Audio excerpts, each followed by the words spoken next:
menjelaskan materi tentang kompensasi. Yang pertama, menjelaskan pengertian. Yang kedua, tujuan kompensasi. Yang ketiga, bentuk-bentuk kompensasi. Yang keempat, faktor-faktor yang menentukan kompensasi.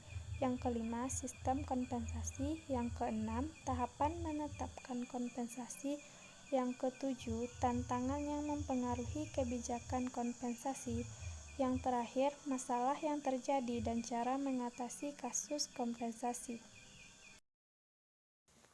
Kompensasi adalah bentuk pembayaran dalam bentuk manfaat dan insentif untuk memotivasi karyawan agar produktivitasnya semakin meningkat. Kompensasi juga disebut sebagai penghargaan dan dapat didefinisikan sebagai setiap bentuk penghargaan yang diberikan kepada karyawan sebagai balas jasa atas kontribusi yang mereka berikan kepada organisasi. Yang kedua, tujuan kompensasi. Secara umum, pemberian manajemen kompensasi adalah untuk membantu organisasi dalam mencapai tujuan keberhasilan strategi dan menjamin terciptanya keadilan. Tujuan pemberian kompensasi itu antara lain, yang pertama, ikatan kerjasama. Agar terjalin ikatan kerjasama antara majikan dengan pegawai, di mana pegawai harus mengerjakan tugas-tugasnya dengan baik. Sedangkan pengusaha atau majikan wajib membayar kompensasi sesuai dengan perjanjian. Yang kedua, kepuasan kerja.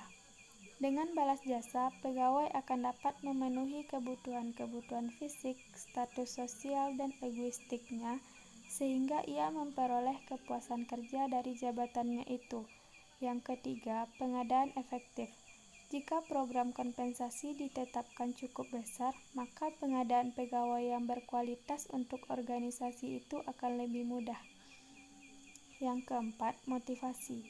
Jika balas jasa yang diberikan memotivasi bawahannya cukup besar, manajemen akan lebih mudah memotivasi bawahannya. Yang kelima, stabilitas pegawai. Dengan program kompensasi atas prinsip adil dan layak, serta eksternal konsistensi yang kompetitif, maka stabilitas pegawai lebih terjamin karena turnover relatif kecil. Yang ketujuh, disiplin. Dengan pemberian balas jasa yang cukup besar, maka disiplin pegawai semakin baik. Mereka akan menyadari serta menaati peraturan yang berlaku. Selanjutnya, pengaruh serikat buruh. Dengan program kompensasi yang baik, pengaruh serikat buruh dapat dihindarkan dan pegawai akan berkonsentrasi pada pekerjaannya. Yang terakhir, pengaruh pemerintah. Jika program kompensasi itu sesuai dengan undang-undang perburuhan yang berlaku, seperti batas upah minimum, maka campur tangan pemerintah secara berlebihan dapat dihindarkan. Yang ketiga, bentuk-bentuk kompensasi. Kompensasi dapat berbentuk finansial dan bukan finansial. Yang berbentuk finansial ada yang bersifat langsung seperti upah, gaji, komisi, dan bonus. Sedangkan yang bersifat tidak langsung yaitu asuransi kesehatan hidup, kecelakaan, tunjangan sosial seperti dana pensiun, tunjangan keselamatan sosial, kompensasi karyawan berupa beasiswa, pelayanan pekerja, tunjangan pembayaran waktu tidak hadir seperti cuti, liburan, sakit, dan istirahat. Kompensasi yang berbentuk bukan finansial dalam bentuk pekerjaan, misalnya pemberian tugas-tugas yang menarik, menantang, dan penuh tanggung jawab. Kompensasi yang berbentuk bukan finansial dalam lingkungan kerja, misalnya kebijakan perusahaan yang jelas dan adil, atasan yang kompeten, teman kerja yang bersahabat, dan pembagian kerja yang baik. Membagi kompensasi pegawai dalam 3 komponen, yaitu yang pertama, pembayaran secara langsung atau direct financial payment dalam bentuk upah, gaji, insentif, dan bonus. Yang kedua, pembayaran tidak langsung atau indirect payment dalam bentuk tunjangan seperti asuransi dan liburan atas dana organisasi. Yang ketiga, ganjaran non-finansial atau non-financial rewards seperti hal-hal yang tidak mudah dikuantifikasi, yaitu ganjaran-ganjaran seperti pekerjaan yang lebih menantang, jam kerja yang lebih luas, dan kantor yang lebih bergengsi sehingga terciptanya kenyamanan dalam bekerja. Yang keempat, faktor-faktor yang menentukan kompensasi finansial. Dalam menentukan kompensasi material individu, ada banyak faktor yang menjadi banyak pertimbangan, baik dari lingkungan internal maupun eksternal perusahaan. Menurut Mondi dan Nu 2005 yang menyatakan bahwa faktor-faktor yang menentukan kompensasi finansial individu adalah yang pertama, organisasi. Organisasi sebagai faktor penentu kompensasi finansial. Salah satu faktor yang menjadi bahan pertimbangan dalam penentuan besarnya kompensasi adalah organisasi di mana tenaga kerja bekerja. Faktor penentu kompensasi yang berasal dari dalam organisasi itu sendiri, kebijakan kompensasi, politik organisasi, dan survei kompensasi. Yang kedua, pasar tenaga kerja. Penetapan kompensasi juga harus melihat kompensasi yang berlaku secara umum di pasar tenaga kerja.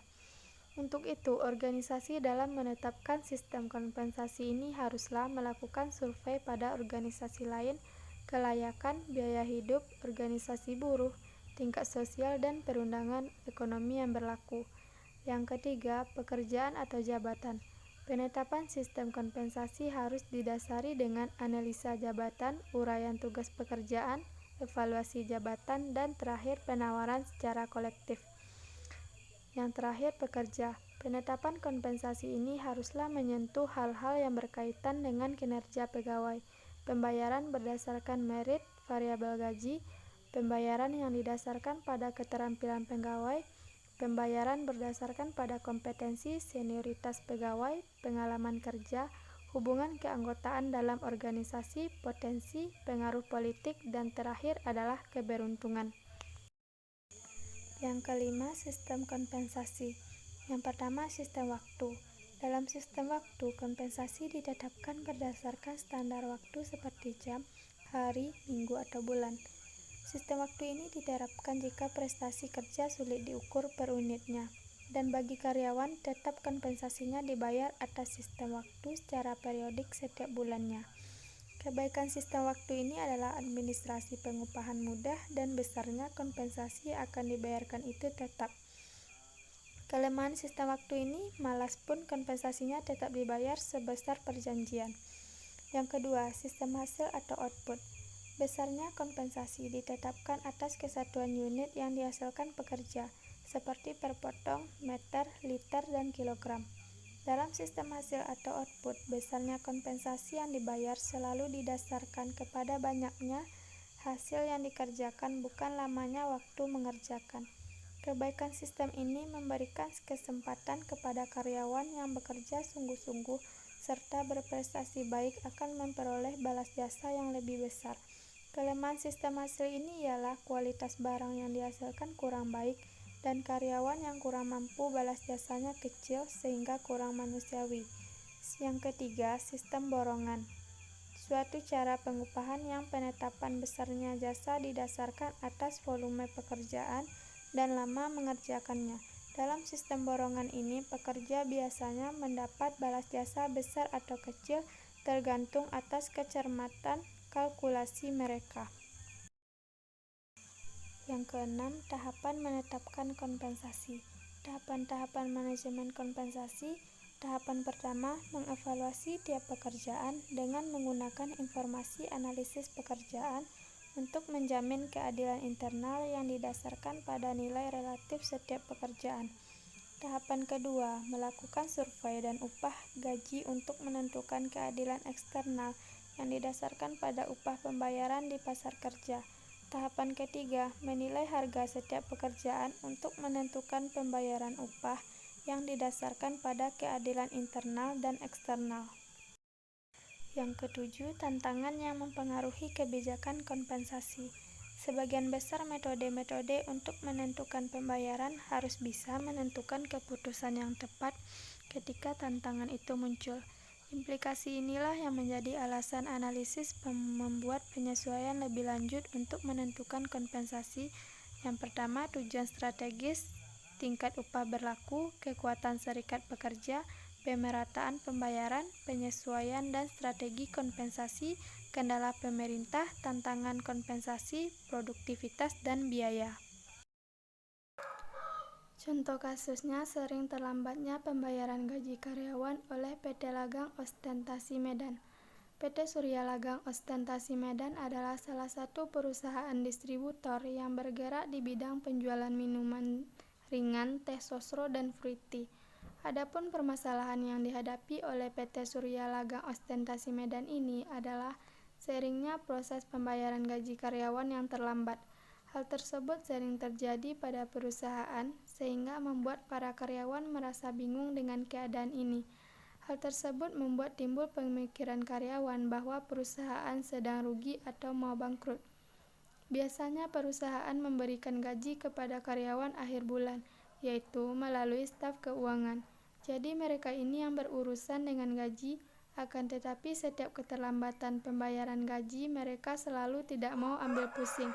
Apabila karyawan menanyakan kepada staf keuangan, maka mereka akan menjawab bahwa tugas mereka hanya membayar gaji. Proses pencatatan dan penggajian masih bersifat manual.